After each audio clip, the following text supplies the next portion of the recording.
Looks like we're recording. The red light is on. Hey, everybody. Thanks for joining us. I'm Sean Murphy. I'm the executive director of 1455. And this is our monthly author series, which, back in a different era, we would do live. For the foreseeable future, we're doing these virtually, but this is our first time that we're streaming to Facebook Live for our author series. So we've got technical support. We should be good, but I'm excited that you're joining us for this both experiment and adventure. And I'm very excited. I've been looking forward to this since I read the book, and I read it practically in one sitting. I'm going to introduce our author, Carl Hoffman, in a second. But first, I'd like to give a shout out to our mutual friend, Carl and I's friend, Jay McCullough, who introduced us and suggested Carl for this series, which I eagerly took her up on, especially once I found out what the topic, the subject matter was. So thank you, Jane, for making this introduction. And for those of you checking in, we do want to encourage Q&A from the audience. So if you want to put any questions you have as we go along in the comment section on our Facebook page, we'll do our best to answer all those. So let me introduce our author, our special guest this evening, Carl Hoffman.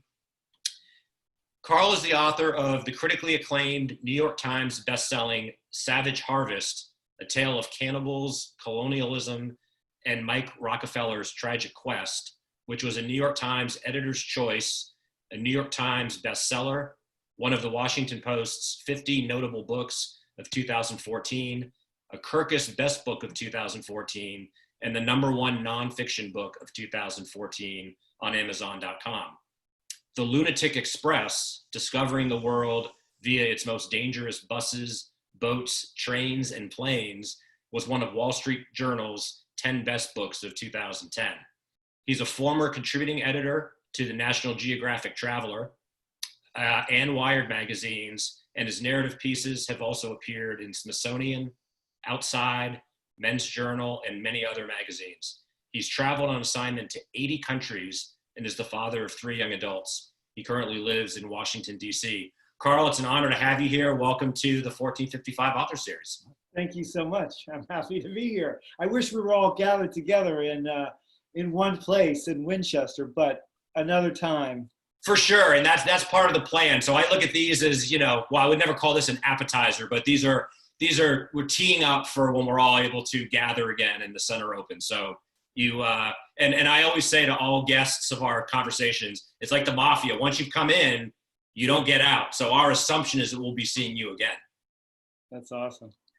So let's just jump right in. I'll say, as way of my own introduction to this book, LIAR'S CIRCUS, is as a self-confessed political junkie. If anything, if you had told me in 2016, you're going to become even more so, I wouldn't have thought it was possible. But I think those of us that care about these things cannot be aloof and apathetic. But one way to, I think, measure a book's impact is to look at the dog ears. And I don't know if you can see all these ears, but reading this book, there's a lot of ears in here. And although I found it fascinating, brilliant, and illuminating, I learned a lot. I think I came away with more questions than answers, which is a tremendous compliment, but it's also a little disconcerting because you tackle some pretty pressing issues. So why don't we start? I have plenty of questions too. So, I think we all do in this America. I think the sub-subtitle of the book could be "What the F" by Carl Hoffman. But why don't we jump in? And if you care to, I'd love you to read an excerpt, but maybe you can tee it up. One of the things I thought was really fascinating about your bio, and you mentioned it in the book, over 80 countries, you've written, tons of bylines, and you had never posted an American story. So you really you picked the right topic and time to jump into our weird state of affairs. Yeah, I need to, that's not quite accurate. This is my first political book and my first book on American politics. And for the last 10 years, almost everything I've done has taken place in the furthest nooks and crannies of the world. My book, which you mentioned, called The Last Wild Men of Borneo, which came out in 2018, about 2 Westerners who sort of seek Eden and the idea of treasure. both literal and metaphorical, in the wilds of Borneo, and then a book about the disappearance of Michael Rockefeller in New Guinea in 1961, and this crazy travel book. And then a book before that called Hunting Warbirds, most of which took place in Greenland. But I've done lots of magazine stories, again, mostly not politics, but where this does have some relevance is that I did a lot of work on deep in sort of technology, the nexus of adventure and technology and work, really. So I've spent time on deep water offshore oil rigs and in underground Appalachian coal mines and on icebreakers and with the Navy aircraft carriers and on all kinds of things. So I spent a lot of time with people that the kind of people that I would ultimately, in a lot of ways, spend time with and come across for this book. Right, right. Well, what better way to prepare for Trump rallies than coal mines and the far reaches of our universe, right? Yeah, but the thing is that by the time a year ago rolled around, I didn't really know any Trump supporters. I had a few on Facebook that I was friends with, but no personal intimate connections. And I live in Washington, D.C., and I never knowingly, at least, ran into any in the gym, at restaurants, bars, on the bus. I mean, no one. I mean, at dinner parties, I never met any. And yet, 63 million people, Americans, voted for him. And of course, his rallies, there were tens upon thousands of people going to these rallies. And I thought it was just so kind of weird that I didn't know, and indicative in a way of our time, that I didn't have any interaction with these people, and I didn't really know who they are or why they supported Trump. And, the rallies themselves, Trump had over 400 of them by the time I started working on the book. And clearly they were this really important piece of everything Trump and Trumpism. So those were all the genesis of the book. And then I thought, if I could go live with, former headhunters in a 10,000 square mile swamp of New Guinea, and if I could walk through a jungle, why couldn't I, hunker down with my own fellow countrymen? And so that's what I did. So an audacious idea. So what would be the best way in your estimation to tee up, this conversation? Do you want to read a short excerpt, or? Sure, if you want me to. I'd love you to. It can be brief. The writing is so well, and I don't need to flatter you. You're a veteran journalist, but I will say for the audience, this is a very conversational. It's definitely a deep dive, but it reads like a thriller, and it's not heavy and political jargon and nonsense. So I think a sample would give people a nice taste of your style and how you kind of tackled this. So I've been thinking, obviously, it's an understatement, but about the rallies again, in particular in the last few days, because, in March, early March, the rallies were paused, were stopped because of COVID. And, Trump was really flailing for a while. Really sinking. And then people started to say, well, he's having his COVID briefings are rallies and everything, which they weren't, because he was talking to journalists, and suddenly in the last, really starting with the convention, he had all those people at the White House, and suddenly he just came back to life in a powerful way. And then he had a rally right afterwards in New Hampshire. He started to have these hangar rallies again, airport, which had I can't hear you anymore, so I hope you can hear me. I can hear you fine. Okay, now I can hear you again. Okay. So, and then he's having them again, and he's growing in stature. And that struck me as really important, because it was something that I had noticed in my very first rally in Minneapolis. And it goes to me, his power.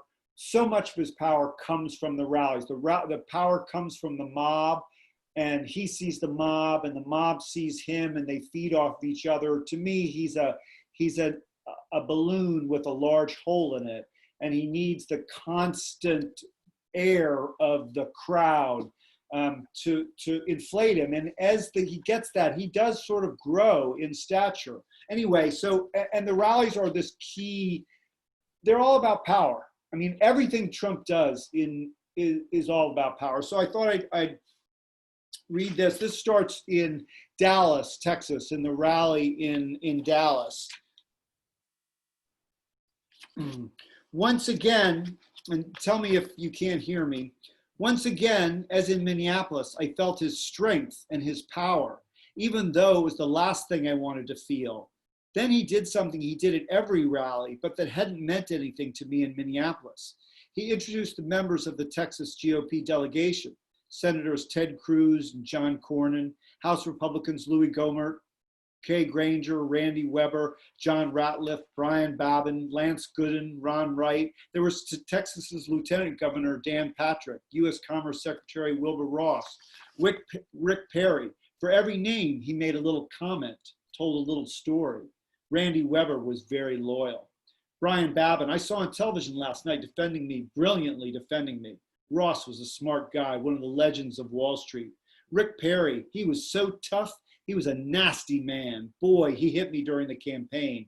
I said, that guy's ruthless. And when it was sort of over, there was nobody more gracious. And I called him, I made him Secretary of State. The political leaders of Texas were all there. They had all flown in from Washington. Now he was calling them out, singling them out, praising them, praising their loyalty especially, and reminding them of his victory over them, his conquest before 22,000 screaming fans who had waited hours and hours, some of them days, to see him, and only him.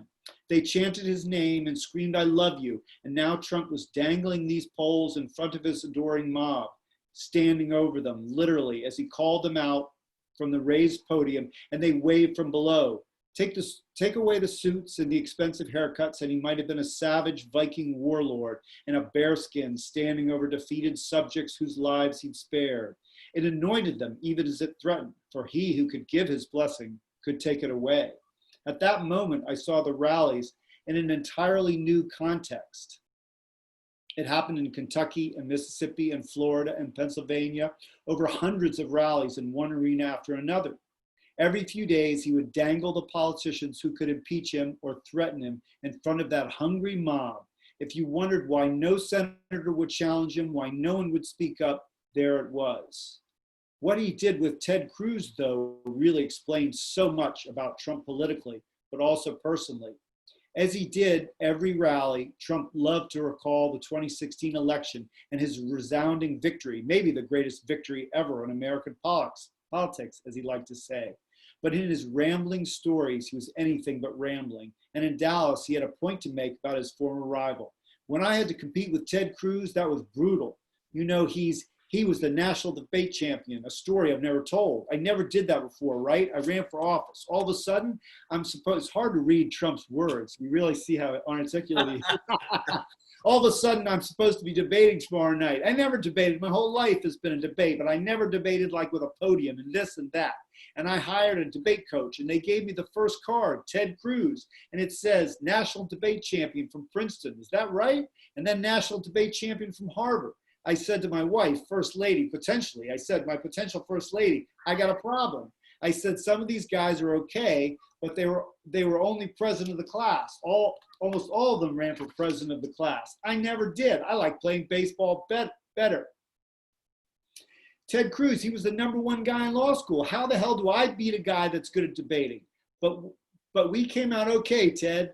And Ted was tough, smart as hell and tough, good man, but it's true. The first card I looked at, seriously, was Ted Cruz, and he was literally, national debate. He was the best in all of college and in law school, and he's a talented guy. But Trump beat him, destroyed him. Cruz was forced to stand below him in his own state as Trump told the story, had to smile and wave and laugh it off and be good-natured about it. It was a deliberate humiliation. There was no other word for it. Trump was just a neophyte, not a politician, had never debated, yet he destroyed the Princeton or was it Harvard debate champion, and he could and would do it again in a heartbeat to anyone who got in his way. The autocrat's only true subject is the man who will let himself be killed by him, writes Elias Canetti in his brilliant Crowds in Power.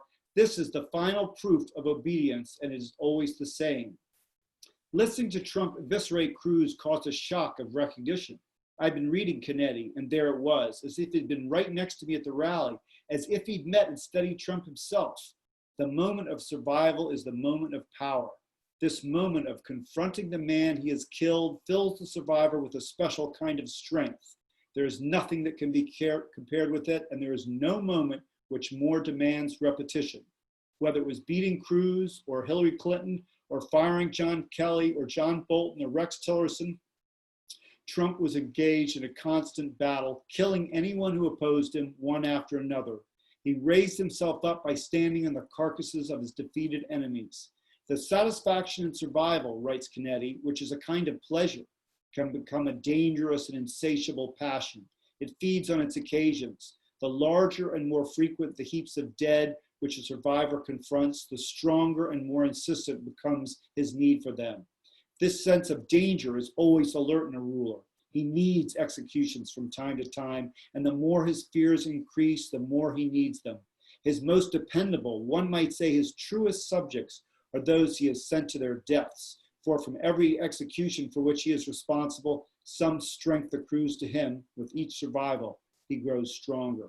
As I watched Trump lord it over Cruz and all the others he had vanquished since descending that escalator in Trump Tower in 2015, it became clear that his insecurity was so deep that if he wasn't fighting and winning, killing, he was nothing.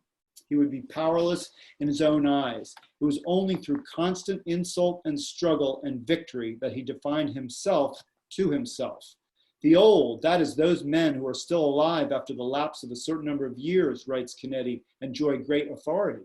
Not only do the old know more, having gained experience in a great variety of situations, but the fact that they are still alive shows that they have proved themselves to emerge unscathed from all the dangers of war, hunting, and accident. They must have been lucky, and with every escape, their prestige will have grown.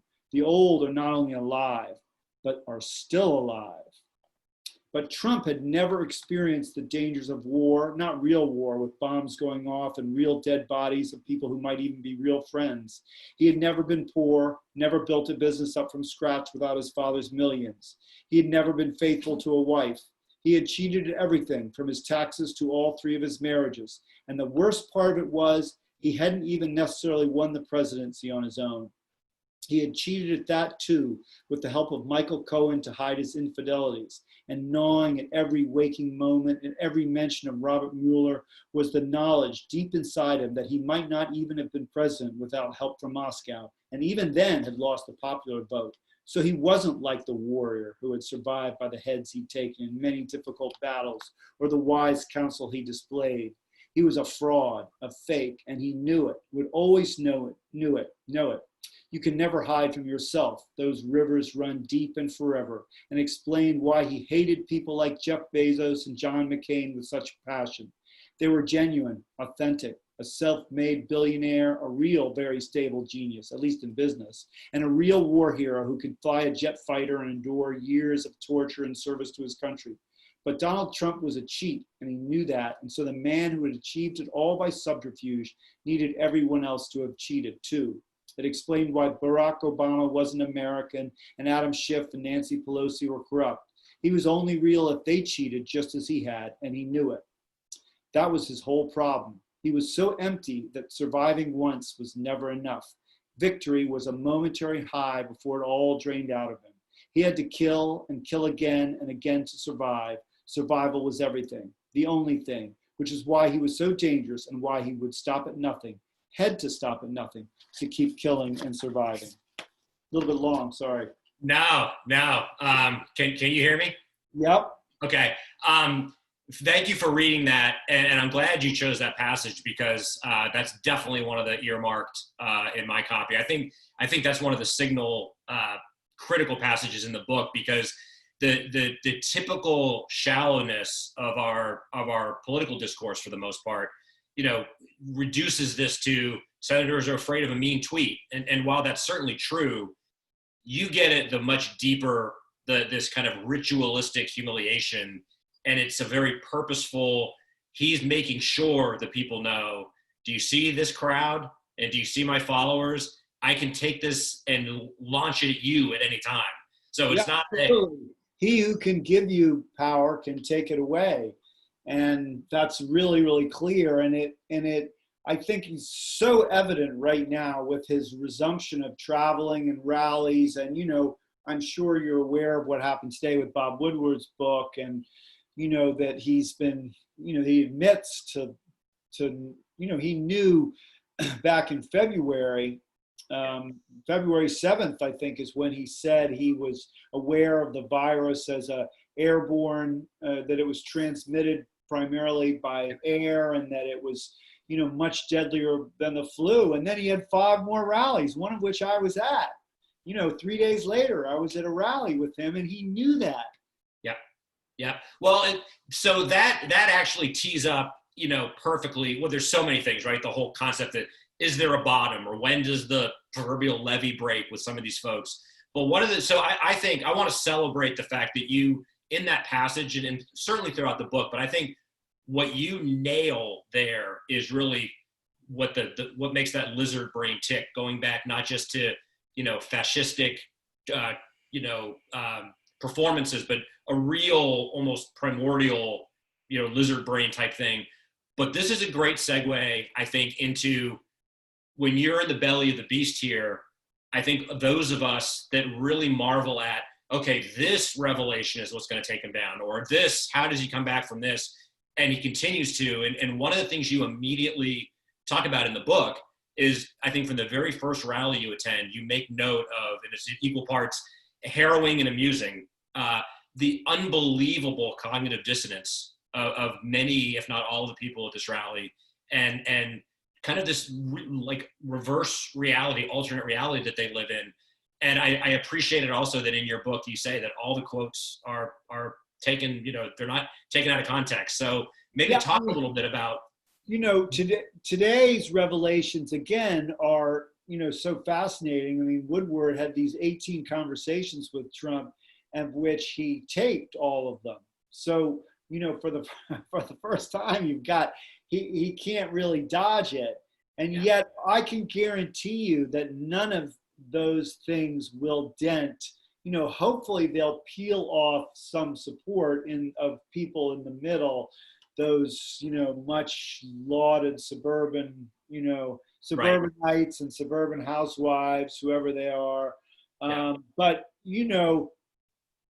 among his base, none of that matters. And, I had this idea when I went into this that I would be having these substantive political conversations, and that, I'd be hanging out with people for a long time, and we'd debate the merits of, immigration, or, whether government should be big or small.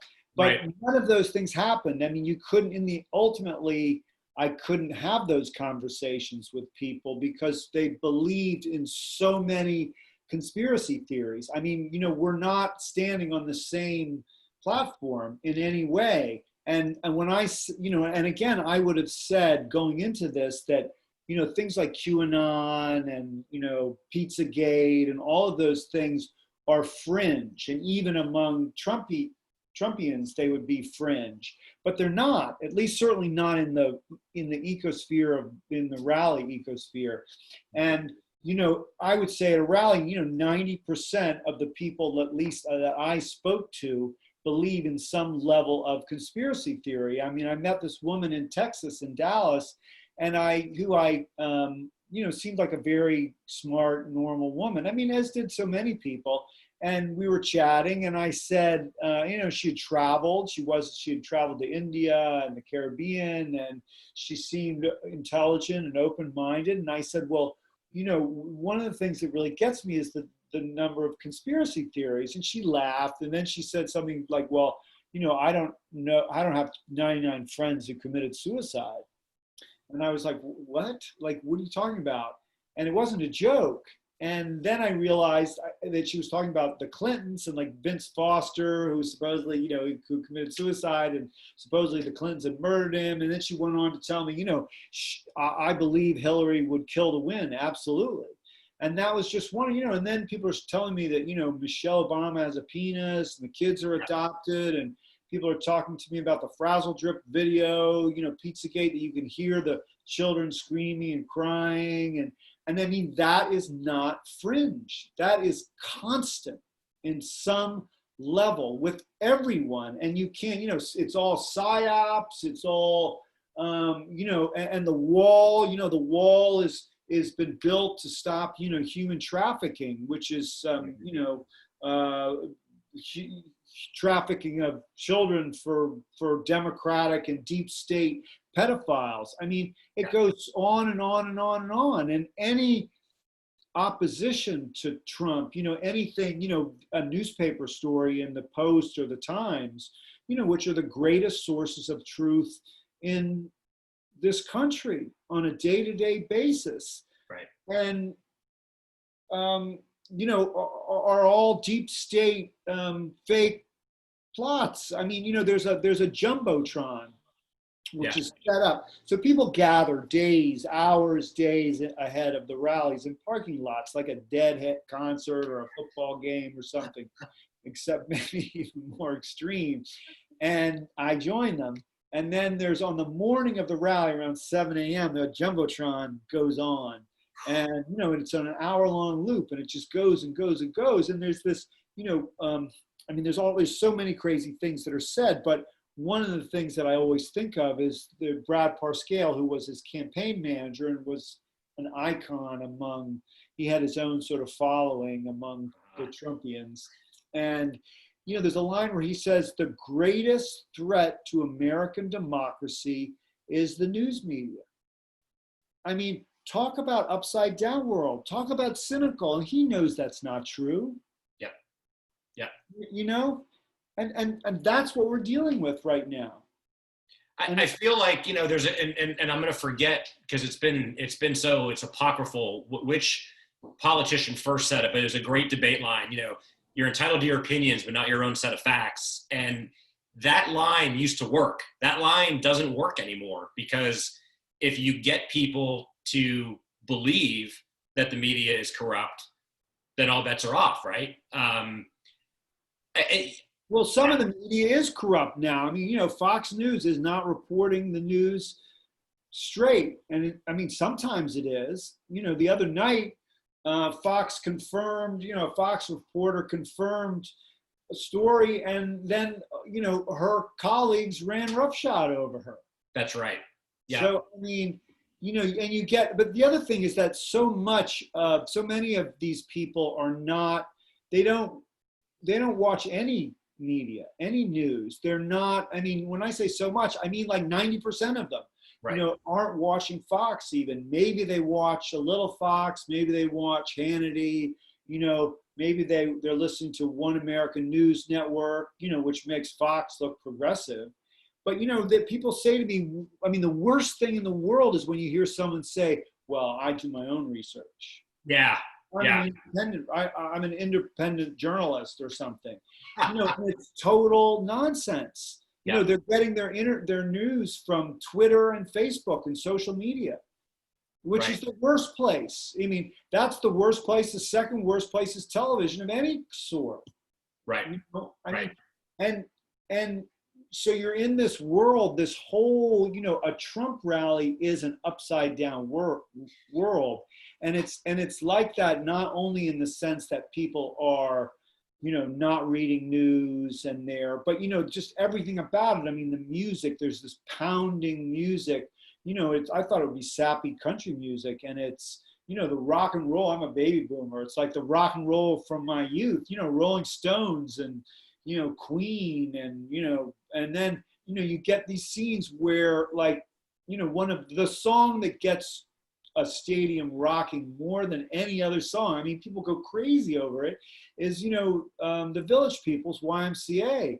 It's completely incongruous. You get, especially in this place like, Tupelo, Mississippi, or Lexington, Kentucky, you got a huge percentage of the people at a rally are evangelical Christians, many of them who are,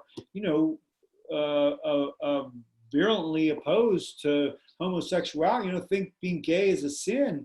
And, they're just dancing wildly and pantomiming, YMCA, and swaying. 20,000 people doing that to a song that's celebrating, it's a great celebration of gay pride. And, and then right after that song, Mike Pence comes out. I mean, it's like, you can't make that stuff up. We're saying, how many people here are union members? Woo, people yell, Donald Trump stands for union. I mean, the GOP has been devastating unions through right to work laws since, Reagan sued Patco in 1984. I mean, it's mind-boggling. Yeah. One of Trump's lines is, "We'll never take away your, you'll always be insured for pre-existing conditions," while the GOP is suing, to destroy the Affordable Care Act, whose signature feature is guaranteeing coverage for pre-existing conditions. I mean, and that just goes on and on and on and on and on and on. Right. So it's this it's a flipped place. It's a place of magic. It's a magical place of smoke and mirrors that's better. I think it's better than reality. That's the thing. Yeah. It attracts people because it's too good to be true. Sure. Right. So 2 things. First of all, that was my next, I was going to bring up the Village People because I thought that was another indelible image from your book.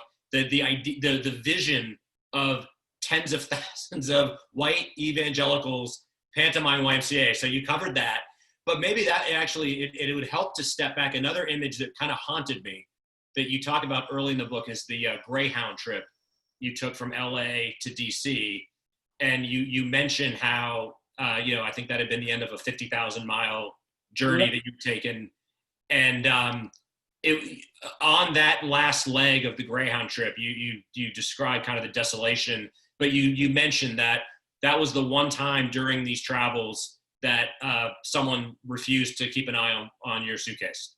Yeah, well, that was in 2009. So yeah. It was January of 2009. So it was just the recession was in full swing. Obama had just been elected. And, I think from within a few months of that, or October of 2009, the recession started to turn around. But, I took the Greyhound through America at that time. And you really could see, I mean, the country, especially having, I was completing a circumnavigation of the world by its most dangerous and worst: buses, trains, planes, and boats. And that meant I'd been all over in the craziest places in the world, and among the poorest of the poor. And the worst place of all was America in a lot of ways.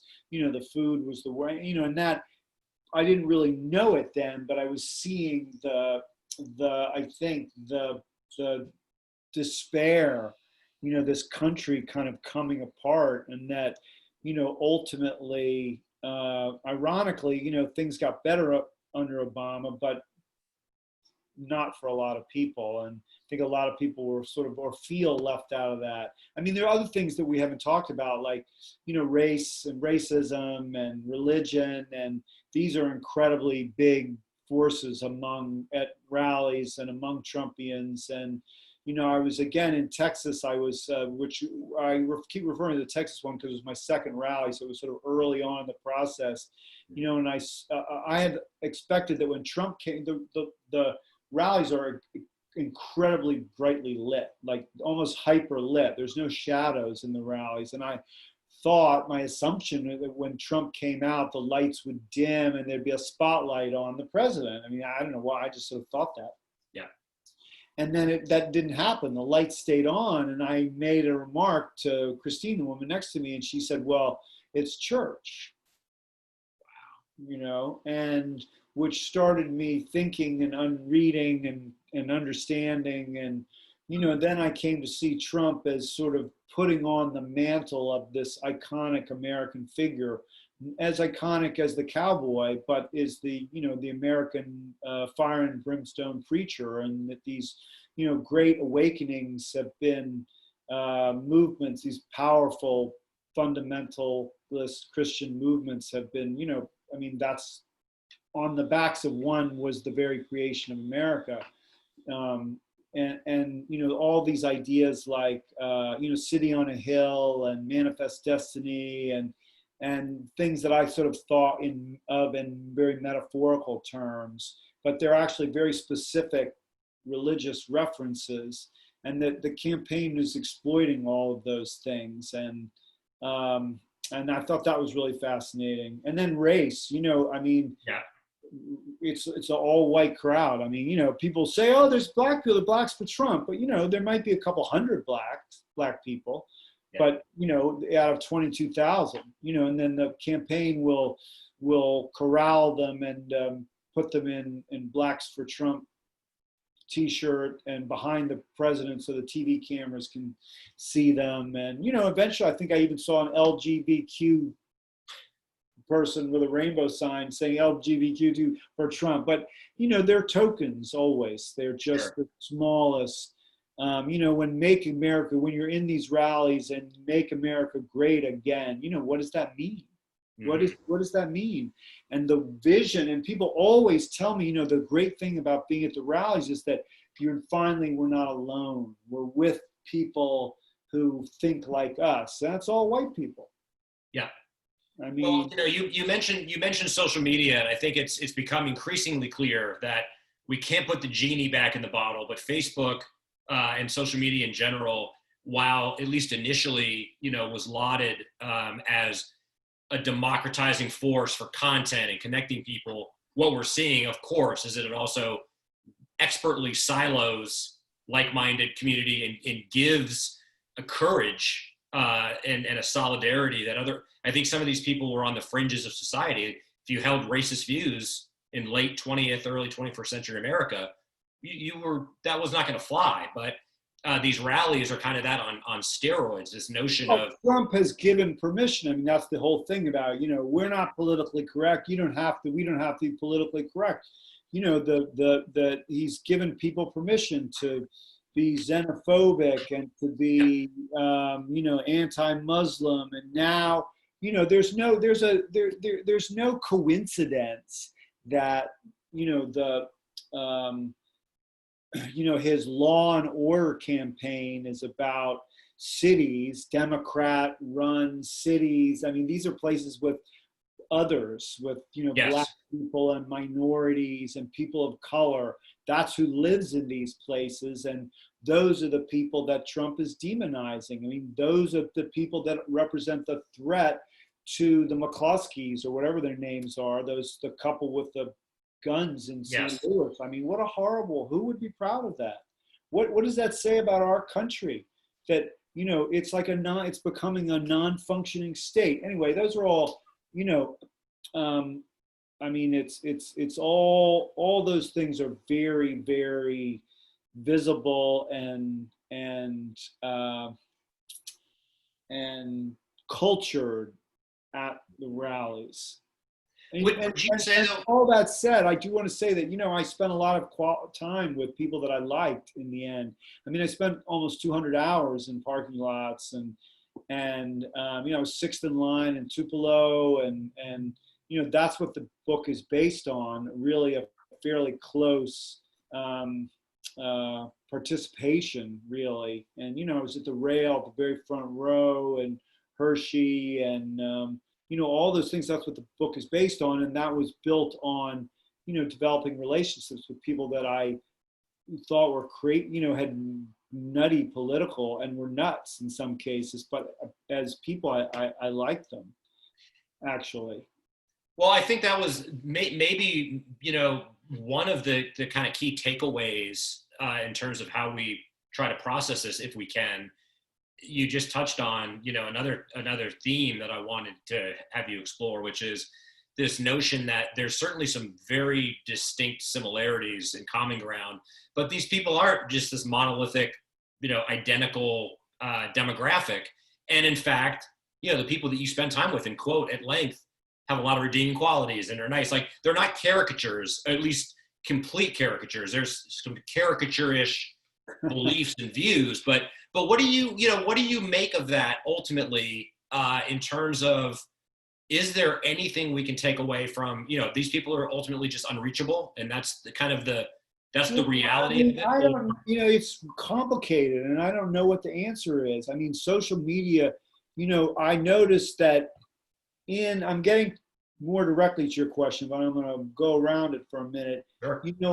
As my book has come out, I've been tweeting a little more, and I noticed like occasionally a Trumpian will jump on and they immediately just assault me. You Marxist sock puppet. I mean, that's like, and I would never do that to anyone. Yeah. I mean, it wouldn't occur to me. I might say, this is nonsense, or I disagree with this. I would never start insulting people. People do that all the time on social media, on Twitter and Facebook. And when you're hanging out with people, like in parking lots, it's harder to do that when you're face to face with people. I mean, that's so much of the problem with social media, and this idea that the more extreme things that I post, the more attention I get, the more likes and the more retweets I get. And that's happening across, the whole ecosphere of social media. And, there's no one more kind of better example than Trump himself and what he tweets and how he does it. And, the more, when you do hang out with people, you find common ground as fellow human beings. That said, I still couldn't really have political conversations. And, you people who are, support this stuff and tell you that, John Podesta's drinking the blood of babies, or that Hillary Clinton is a man, and you can see her penis shaking on minute 5 of her Dancing with Ellen. I mean, I don't know how you have that conversation with people because I mean, it's nonsense. They're so flipped and so in a fantasy world. And I mean, I don't have an answer for you at all. Not even a little one, really. Well, I guess so. It was somewhat of a rhetorical question. I mean, I think one of the things I take away from your book, Carl, is on one hand a renewed begrudging appreciation for the power of these ritualistic humiliations and the way he's tapped into this, atavistic American impulse. But I think, and the reason I brought up your Greyhound trip, because you described that those depressing circumstances as like a great petri dish for what Trump, could become. And I think that is topic for another book, but I think it behooves us all to recognize Trump filled a vacuum that was hungry for a demigod, but a lot of these people were ripe for the plucking. It's not like Trump came in and people lost their minds. When you drive around the country, in places, so many places, whether it's, more sort of farming territory or more Rust Belt territory, so much of the country is dead and cracking and dying. There's so little there, and so little opportunity. And it's not just, Trump says all this stuff about globalization and trade deals, and we can argue the merits of all those things, but the reality is, underground Appalachian coal mining is vanishing because of economics, and because that nobody can. I mean, Trump hasn't been able to halt those inevitable changes.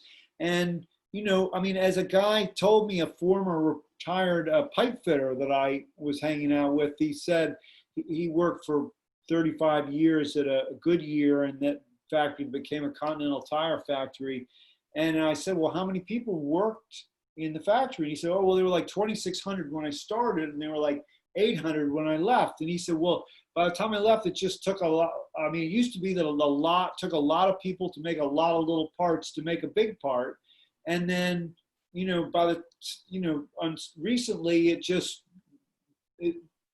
all the parts are big parts. They're not made of lots of little parts, and you don't need people. I mean, that's just a classic sort of, it was a beautiful, he was more articulate than I was, explanation of mechanization and all these things. And a lot of people, the days when, men, largely men we're talking about in particular, could drop out of high school or maybe graduate high school and then, make a good living with the strength of their backs and their hands. And if times got tough, could work an extra shift or work weekends, work harder. I mean, those are vanishing. I mean, they're still there to a certain extent. Those are vanishing. The time of, white privilege is vanishing, as it should vanish. That's right. There are, and it's not just, there are 1.3 billion Chinese, and they're every bit as smart as Americans and better educated now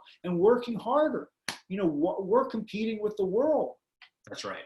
That's and right. People don't understand that. If I took some of these people through, in the Sky Train in Bangkok or in, the glass and steel towers of Shanghai, I mean, people would be amazed.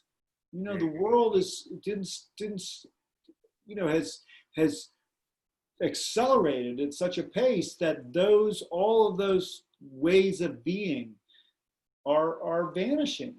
Yes. And people feel, you drive to these places where Walmarts come in. Yeah. And it's an easy target, but it's also a ripe one. People one after another told me, well, they were all, we had a nice downtown full of old brick buildings. I mean, maybe Winchester's even like that. I don't know. And then, Walmart came in and it was instantaneous. Like the businesses disappeared, and people go through their whole lives in so many places where they never go into a local store. I mean, they're there, but they, who knows what life is like when so many decisions are made by far off corporations and corporate meetings. The loss, I think all of which is a long way of saying, I think there are a lot of people who feel this vertigo and this, they're aware of it. They feel it, even if they can't articulate it sometimes. Like they feel a loss of power, place, identity, and work and identity are inextricably connected. And then Trump comes in and he says he's going to make it all better. And he says whatever he wants to say, because he has no shame about lying. And right. There you have it. Yeah, I mean, there's this tremendous loss and fear, and threatened masculinity, and you have this, ostensible, powerful man that is going to look out for you, even as everything he does is the opposite of that. Well, I mean, I wouldn't have believed it if I hadn't heard it and seen it with my own eyes. We were in Tupelo, Mississippi, in the parking lot, and they were setting up the fencing and everything for the rally, and this van in like a Carhartt coveralls drove out in a pickup truck, and he stopped. We were hanging out in the parking lot and started chatting, and he said, "Oh, I love him so much. I love Trump." He says, "I'd walk behind him and pick up his poop if he asked me." That's a chapter. That's the title of one of your chapters, if I'm not mistaken. Yeah, it is. And I mean, you can laugh, but that's how much people love him, because they think that he is speaking to them. And the sad thing is that he's not. Right. Well, so, all right, Carl, let me ask you another challenging question that's it's not answerable, but I would love your thoughts. Assuming, as trending seems to be indicating, Biden is headed for a win, potentially a big win.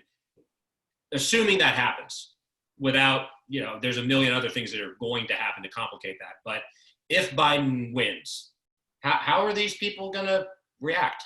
I don't know. Yeah. I don't know. I mean, I think about that all the time.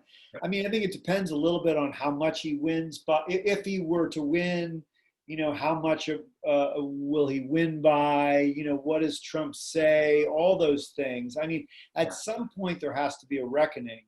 And, what that reckoning is and what form it takes, I don't know. Maybe Biden is sort of this ideal candidate, and he's sort of older white guy who's, sort of bland and, unthreatening and warm and a hugger. And maybe that somehow he can actually, reach across the aisle.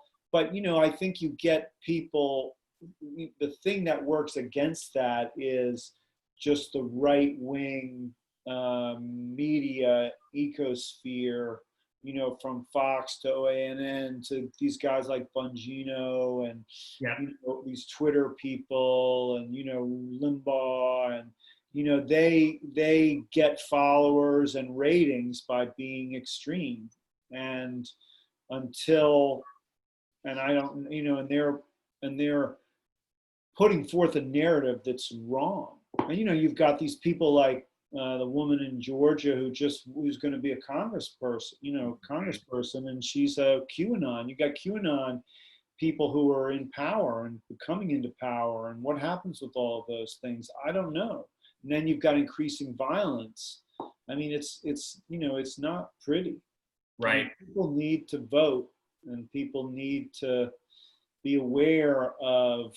I was in my rally going, I came to view Trump as much more dangerous than I had believed him to be, and that his natural inclination was in that passage that I read, this idea that he has to kill to survive, and that the only way he can put air in himself and the only way he can stand tall and to be big is to victors to winning. That's one of his lines at the end of every rally. We're winning, projecting strength. That's everything to him, and that he doesn't want to lose, and that's it's a frightening thing. And then today, I don't know if you've seen, a whistleblower complaint was filed as well. An important guy at the head of intelligence at the Department of Homeland Security said he was being told, not to file reports about Russian election interference because it would embarrass the president. I mean, that's scary stuff. It's bad stuff. Yeah, well, I think the hope there, and we've been led down this path a lot since 2017, but we keep thinking based on previous, parts of our history, if the dam finally breaks, then the floodgates open, and then the people that are kind of weaseling behind the couch will come out and publicly denounce him. I mean, it could end quickly, but I have to confess, I'm not confident about that, whatever revelations come out. Yeah, the more rallies he holds, the stronger he looks, and he'll say or do anything. So, I mean, fingers crossed that Biden wins, but I don't think it's a done deal. And I think if you want to, there are a lot of doorways into understanding him, but a good one is LIAR'S CIRCUS. Yeah. I agree. And I do want to we got a couple of email questions I want to honor. I think this is good because you started to touch on this a little bit, and I think this really ties some themes of the book together, but also your experience as a journalist. And someone wrote in and asked, how do you compare cultures from around the world and some of the things you've seen, and perhaps even, less democratic countries, to what you saw at the rallies? Well, I mean, that sort of speaks to the idea that we're all the same. I mean, I've never had a problem going to very strange and so-called exotic places and living and staying, whether it's for a day or a month. I find people, the things that really matter to us are the things of literature, love and desire and curiosity and fear and those great human emotions, and we all have them. So in that sense, being with the Asmat in New Guinea or being with my fellow Americans is not all that different. I mean, that said, it's easier in a way to be with Americans. I speak their language, and I have a lot of common cultural touchstones, even though I'm an urban, atheist from Washington, D.C., urban liberal atheist. But when you're in a place like Asmat or in some really distant place, you can be lulled into this idea that you're putting your finger on the pulse, or that you're understanding people just because you don't really understand anything, or you understand so little, and that you're getting to know people in such a shallow way. And so in some ways, I mean, everybody jokes all the time, like, must have been, hanging out with the Trumpians must have been way harder than hanging out with the Asmat, but it really wasn't. Yeah, There wasn't. I mean, except for the idea of politics, of, that these people believe something and they're voting and they're supporting someone who, in my opinion, is out and out damaging the country, not just the country, but the very things that we hold most sacred and most hallowed. Mm-hmm. The idea of rule of law and congressional oversight and, all of those things. Well, you talk about, as you leave your final rally, you talk about being depressed and deflated, and it's very easy to understand, both on obvious superficial levels, but on deep levels as well. But do you feel like in some weird way, because I do, that's somewhat the point, like this fire hose of scandal and shamelessness is in part a strategy to flood the zone and just exhaust people so that the hopeful outcome is apathy at a certain point? Yeah, to a certain extent. I mean, I don't think that Trump is that thinks and plans very well. I mean, to some extent, like the Woodward thing today showed that he was aware that the virus was deadly and was a threat, but he consciously downplayed it. He wasn't just being a dope. But I think so much of what he does is just incompetence and ego. I mean, the driving thing of Trump is all ego and all ego, everything he does. I mean, that's there's a quote from Kushner that says, something about Alice in Wonderland, the Cheshire Cat, and it's just him, kind of going. And that he just, I don't think it's all a plan. I think so little of it is a plan. It's just the way, it's a genuine reflection of the way Trump is. And like you see that at the rallies and I went to a rally after rally after rally after rally, and you see these patterns so much, and you see how much the idea of a man who created buildings with his name on it, and vodka with his name on it, and steaks with his name on it, and pies with his name on it, and those were big deals for him, and an airplane with his name on it, and that those are nothing compared to being president of the United States of America. Walking out, and this idea that he doesn't really want to be president, it's false. It's clearly, once it's a drug, and it's like such a powerful drug for the most grounded person, but for a maniacal psychopath or sociopath, whatever he is, like Trump, who's got this big leak in him, he's essentially a nothing person. I think he's a nothing. There's nothing there at all. He needs this constant, left alone with himself would be torture. Yeah, that would be, you want to torture him, put him on a deserted island with no one to kill and no one to shout, say how great he is, and no one to care. Then that is the greatest torture of all. And so you see that in the rallies over and over and over and over again, and it's crazy and frightening. So, kind of, as we wind down, some closing thoughts. As the person that went into the belly of the beast. First of all, I will interject. Everyone should pick up a copy of this book because it's enlightening. It's not just about the rallies.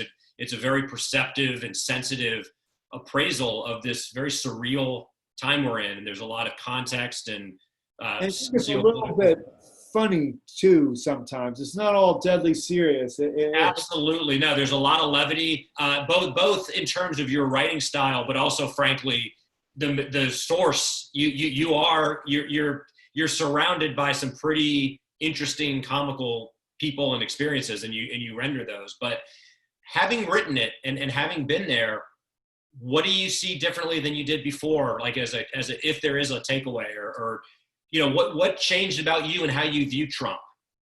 Well, he's far more dangerous than I ever understood, just because of his narcissism. I think, I see clearly the end of American exceptionalism. I mean, maybe it ended in 1974, at the end of the Vietnam War. I mean, there are lots of places that we could say it ended. But, clearly, I mean, the election of Donald Trump should never have happened. And, we have no one to blame. This is how I end the book. I mean, we have no one to blame but ourselves. I mean, we elected him. 63 million Americans, and we may elect him again. That's and right. There's no one to blame for that. You can't really, I mean, what the Russians did, only kind of maybe had an impact because that's, it was going with the tide. If the tide hadn't been going that way, it never would have worked. So we have no one to blame but ourselves. Right. Right. And, America's supposed to be this special place, but how is it? I mean, I'm American. I love my country. I feel like I'm patriotic, but I feel like it's patriotic to say that it needs to be said. It's not, our infant mortality rate is not the greatest anymore, and our educational levels are not the greatest. We're about to be, superseded by China, probably as an economic power, number one economic power in the world. I mean, there are so many mile markers that America doesn't win anymore. And even though we've been winning like never before for the last 4 years, and, most importantly, those great foundational ideals of city on a hill and this place full of kind of a moral rectitude and an honesty. And Trump's thrown all that out the window, and we threw it out the window by electing him. That's right. So for me, the key takeaway is vote, encourage others to vote, and, be as informed as possible. Carl, I appreciate you writing this book and doing the boots on the ground to make this experience come to life. But I also would make an open offer post-election. We could have a follow-up conversation and kind of assess where we're at, and if there are any kind of illuminating takeaways from what we see happen in November and maybe beyond. Sure, I'm always happy to talk. Right on. Well, Carl, I appreciate you being here, folks. LIAR'S CIRCUS, definitely an instant classic, but a very important contribution to, a dialogue that I think we're all overwhelmed with information, but we read a lot of the same information. This is firsthand account, very illuminating, very disturbing, and I think it'll reinforce your sense of urgency, which is very important right now. So, Carl, thank you for being here. Thanks for being a friend, and we'll look forward to talking to you more. You'll be our special correspondent as we make sense of this going forward. All right. Thank you so much for having me, and I appreciate it. And buy the book. Buy the book, guys. Please. This is being recorded, so we will be blasting this out on social media soon. Please share that and share, share links to the book and get people out there motivated. Carl, we'll talk to you soon. All right. Thank you so much. Thank you. Good night. Good night.